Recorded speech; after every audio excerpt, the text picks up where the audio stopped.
ضیاء محی الدین،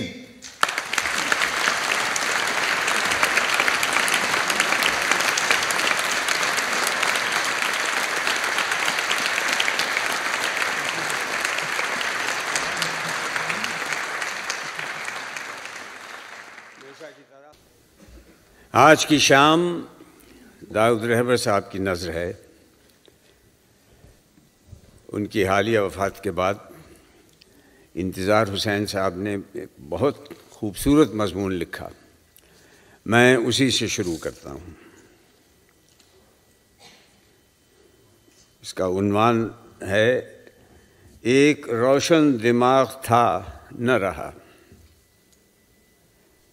وطن سے کالے کوسوں دور امریکہ کے شہر فلوریڈا میں اس عالم بے بدل نے، جسے ہم داؤد رہبر کے نام سے جانتے تھے، برسوں سے ڈیرا ڈال رکھا تھا۔ پاکستان سے تو وہ بہت پہلے ہی سدھار گیا تھا، اب دنیا سے بھی سدھار گیا۔ ہم نے اسے عالم بے بدل کہا تو اسے مبالغہ مت جاننا۔ ایسا گوہر گرامی پاکستان میں تو ڈھونڈنے ہی سے ملے تو ملے، وہ بھی کوئی لازم نہیں۔ ساتوں گنوں میں پورا، کلاسیکی موسیقی کے اپنی جگہ ایک دریاؤ علم ہے، اس کا شناور مذہبوں اور تہذیبوں کے بحر ناپیدا کنار کا غواص، ادبیات کا سیاح، اردو ادب میں رچا بسا، علمی مطالعہ اپنی جگہ اور تخلیقی عمل اپنی جگہ۔ شاعری سے بڑھ کر نثر میں گل پھول کھلائے ہیں، اور اس شان سے کہ موسیقی پر لکھنا شروع کیا تو باتوں باتوں میں بر صغیر کے موسیقاروں کا سارا احوال اور اسی احوال ہی کے واسطے سے سر تال کی پڑتال بھی کر ڈالی۔ ان کی کتاب باتیں کچھ سریلی سی سمجھ لو کہ دریا کو کوزے میں بند کیا ہے۔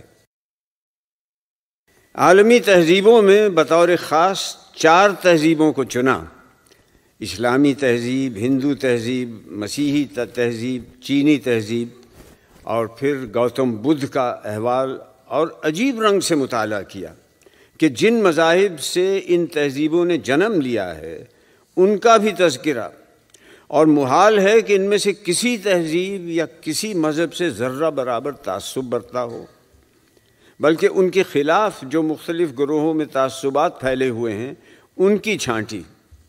سارا مطالعہ کھلے دل و دماغ کے ساتھ کیا، اور کس کمال کے ساتھ کہ ہندو اور مسلمان دونوں کے تہذیبی اور مذہبی معاملات پر گفتگو کی، مگر مجال ہے کہ اپنے پروں پہ پانی پڑنے دیا ہو۔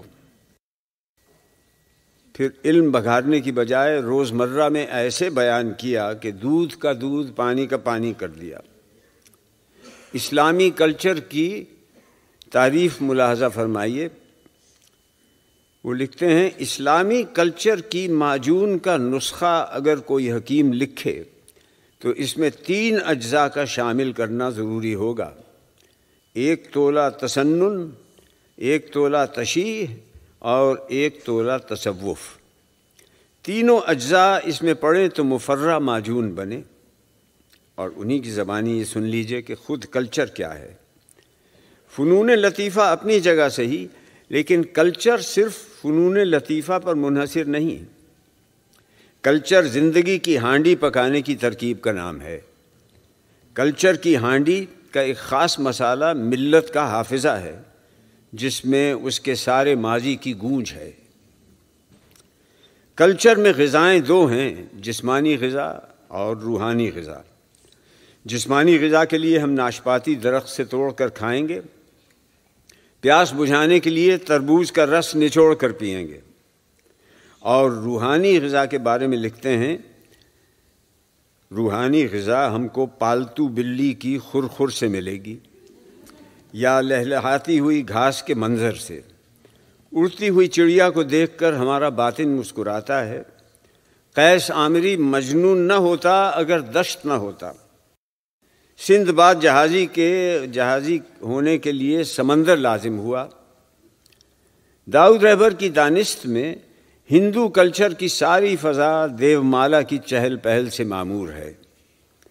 ایسی سوسائٹی جو دیو مالا سے منہ موڑے ہندو عوام کی مزاج کی سوسائٹی نہ ہوگی۔ عالمانہ معاملات اور غیر عالمانہ زندگی میں بیان کرنے کا دل آویز ہنر کوئی داؤد رہبر سے سیکھے۔ کیسی ہی علم و فضل کے ذکر اذکار ہوں، عالموں والے ثقہ اور ثقیل انداز بیان کا تو سایہ بھی اپنے اوپر نہیں پڑنے دیتے۔ علمی مسائل سے ہٹ کر داؤد رہبر ایک اور راہ پر بھی چل پڑے۔ آخر انہوں نے غالب کو بھی تو بہت ذوق و شوق سے پڑھا ہوگا، اور خالی غالب کی شاعری کو نہیں، غالب کے خطوط بھی ذوق شوق سے پڑھے تھے، اور شاید ان خطوط کا لب و لہجہ اور انداز بیان داؤد رہبر کے مزاج سے بہت قریب تھا۔ تو موصوف نے یاروں کو خط لکھنے شروع کر دیے، اور کس اہتمام سے خط لکھے کہ ہر خط لکھ کر اس کی ایک نقل تیار کرتے تھے اور ایک مٹکے میں ڈال دیتے تھے۔ آپ جانیں کہ مٹکا تو اتنا عالی ظرف ہوتا ہے کہ اس میں گھڑوں پانی اڈیل دیا جائے تو بھی لبالب نہیں بھرتا، مگر داؤد رہبر نے اتنے خط لکھے کہ گھروں میں رکھے مٹکے منہ بھر گئے۔ انہوں نے خط مٹکوں کے حساب سے لکھے اور گھڑوں کے حساب سے چھپوائے۔ کچھ یاد نہیں آ رہا کہ ان کے خطوط کے کتنے مجموعے چھپے ہیں، اور کس کمال کے خط لکھے ہیں کہ علمی مسائل بھی زیر بحث ہیں اور روزمرہ کی باتیں بھی ہو رہی ہیں۔ ایران، توران اور یونان تک کی اڑان ہے، اور ساتھ میں ماڈل ٹاؤن میں اپنا گھر بھی یاد آ رہا ہے۔ تو سمجھ لیجئے کہ یہاں یونان سے ماڈل ٹاؤن تک کی مار ہے۔ علمی ثقافت اور گھریلو معاملات کی کیا خوب کھچڑی پکائی ہے۔ ہاں، خاکہ نگاری کا شوق ہوا تو کتنے خاکے لکھ ڈالے، اور مجموعے کا نام رکھا پراگندہ طبع لوگ۔ جواز یہ پیش کیا کہ بندہ اکثر خود پراگندہ نہ ہوتا تو یہ کہانیاں نہ لکھتا۔ میں نے ایک دوست سے کہا کہ اب ممکن ہے دیگر پراگندہ لوگ یاد آئیں اور میں ان کی کہانیاں بھی لکھوں؟ اس عزیز نے کہا، دنیا پراگندہ لوگوں سے بھری پڑی ہے، کس کس کی کہانی لکھو گے؟ صحیح کہا۔ بہرحال داؤد رہبر نے جن پراگندہ طبع لوگوں کے بارے میں لکھا، خوب لکھا ہے۔ ایک تو وہ پراگندہ طبع، پراگندہ خاطر، اور پھر بیان داؤد رہبر کا۔ پراگندہ طبعی کا خوب نقشہ باندھا ہے۔ مطلب یہ کہ داؤد رہبر کسی ایک موضوع تک محدود نہیں رہے، قلم رواں تھا، جس سمت میں بھی رواں ہوئے، جس موضوع کو بھی ہاتھ لگایا اس پر حق ادا کیا۔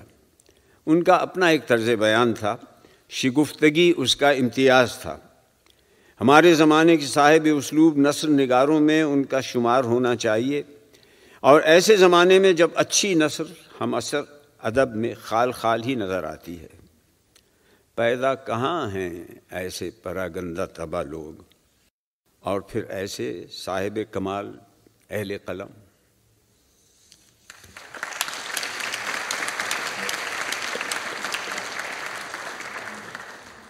ضیاء محی الدین